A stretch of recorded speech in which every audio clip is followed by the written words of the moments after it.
Before we get started, I wanted to let you know that a few other YouTubers and I are holding a fundraiser to help less fortunate families have a better Christmas this year. We're asking for donations to a common pool from which each of us will contribute to a charity in our local area, and I plan on donating to the Food Bank of Alaska. If you haven't already, please check this out and consider donating. And if you're a new subscriber considering supporting this channel on Patreon, please consider waiting to do that until after the holidays and put those funds toward this drive instead.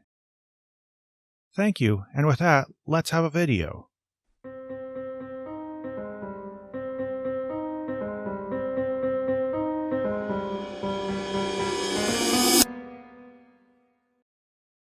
Greetings. So today I thought it would be fun to take a stab at Greg Locke again. Metaphorically, not physically, so don't start getting like that about it. But since my previous video about him crashed and burned like nothing else I've done in forever, probably because of my stupid branding and titling, which satisfied me anyway, so what, I'm happy with it, I decided to invite over someone whose best work is actually represented by Greg Locke videos. If you haven't yet met her, please say hi to Unholy Sara. And since this is recorded and thus it's actually irrelevant whether you all say hi in the future, Sarah, say hi to everybody else. Hi everybody else. I'm Unholy Sara, and I like to verbally destroy Pastor Greg Locke's claims. And that will make you an excellent fit for this video. For those of you who haven't heard of her, Sarah has a great up-and-coming channel that you should all go subscribe to. Now before we begin, do you want to tell us a little more about what you do besides being mean to poor Greg? I talk about everything from abortion and sex ed to circumcision and bad religious apologetics. Ooh, that sounds super cool and a little scary. And in addition, she and I will be talking about my experiences in religious education, both as a student and a principal, immediately after this on her channel. So make sure to head over and join the fun, and if you'd like, subscribe while you're there. But with that, let's get into what people are really here for. Greg Locke's foolishness and us talking about Greg Locke's foolishness. Hey guys, Pastor Greg Locke here. You know the Bible says the fool hath said in his heart there is no God. Yes, Psalms 14:1. But of course the Bible says that. It fits its own purposes. If we want to play that game, the Bible also says that remarriage after divorce is the same as adultery. That doesn't seem to fit your purposes too well, so let's not play that game. Ooh, sick burn.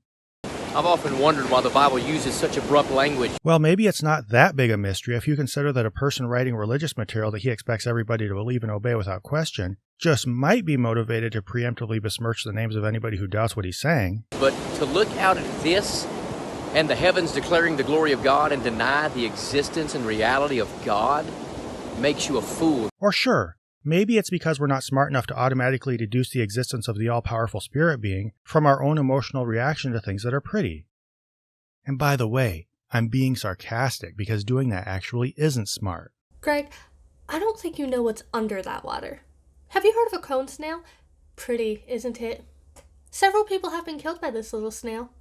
Its venom is made up of hundreds of different toxins, and there's no known anti-venom for it either, so if it gets ya, all they can do is try to keep you alive until it wears off.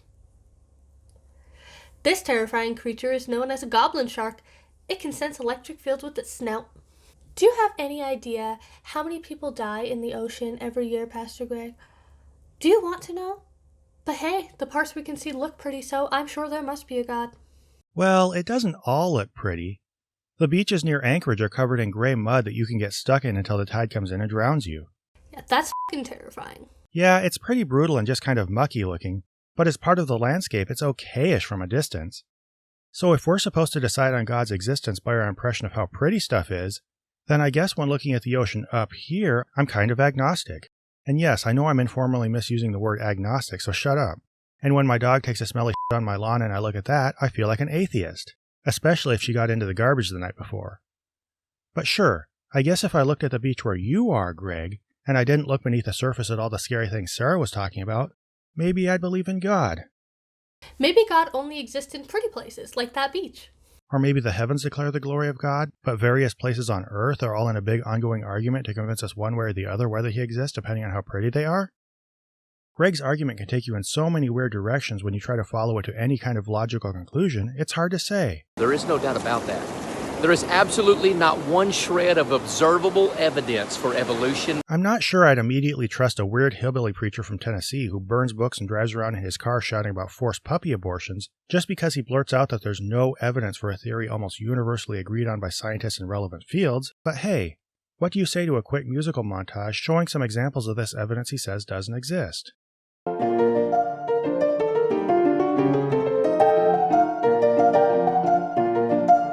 Links to all of that will be in the description down below. But there is evidence of God's creative handiwork all around us. If by God's creative handiwork you mean the universe, then I guess we have evidence that exists.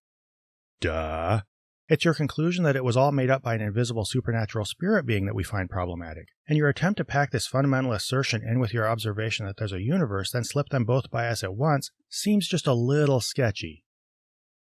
Evolution is the biggest lie of the human race. Evolution is a fact, plain and simple. Variations in kind or adaptation, that's not evolution. It literally is. That is what it is. Those changes and variations adding up slowly over time. How can you admit that animals have variations and adaptations and still think that you can deny evolution? You're not denying it. If you can admit that animals have variations and adaptations and that those can add up over time, then you've just admitted to the fact of evolution. In order to have the existence of life, you have to have time, energy, space, and matter all at the exact same time. Wait, you have to have time at the same time?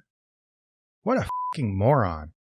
I mean, I guess the fundamental issue here is that Greg just picks 4 traits the observable universe seems to have, at least as we observe it intuitively on a non-quantum level, and since all life we found is, quite obviously, in the universe, he generalizes that aspects of our universe are required for all life.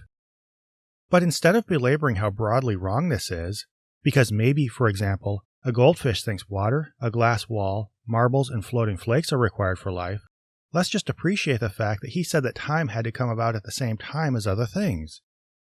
When you pause Greg's rapid-fire word blitz and take just 5 seconds to catch up, it becomes just way too embarrassingly obvious that what he says not only doesn't make sense, but means literally nothing. Well, the first verse in the Bible answers that. In the beginning, there's time. God created, there's energy. The heavens, there's space. And the earth, there's matter.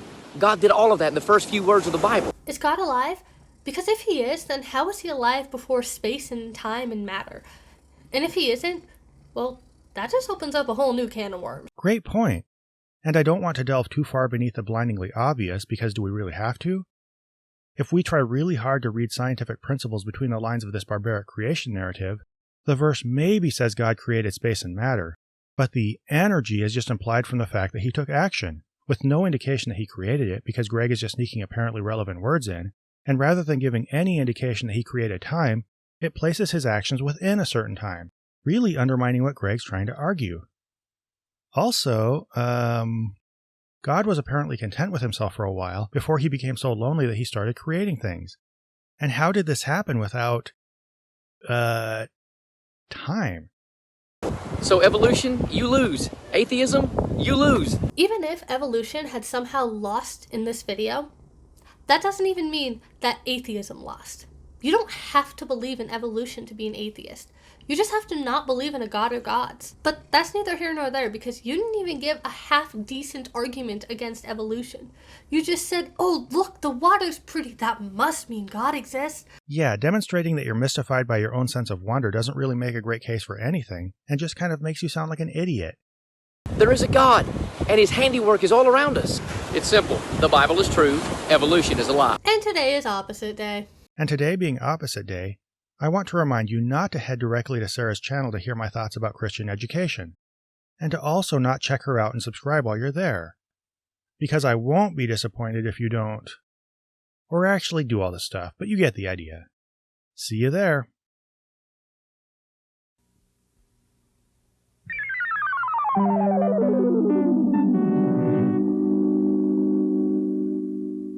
This program was made possible by a grant from S.R. Foxley, Bob Generic, Brandon Lemire, Bullwinkle, and Q, and by the generous support of viewers like you. If you'd like to join them in pledging to this channel, please find a link to the Prophet of Zod Patreon below.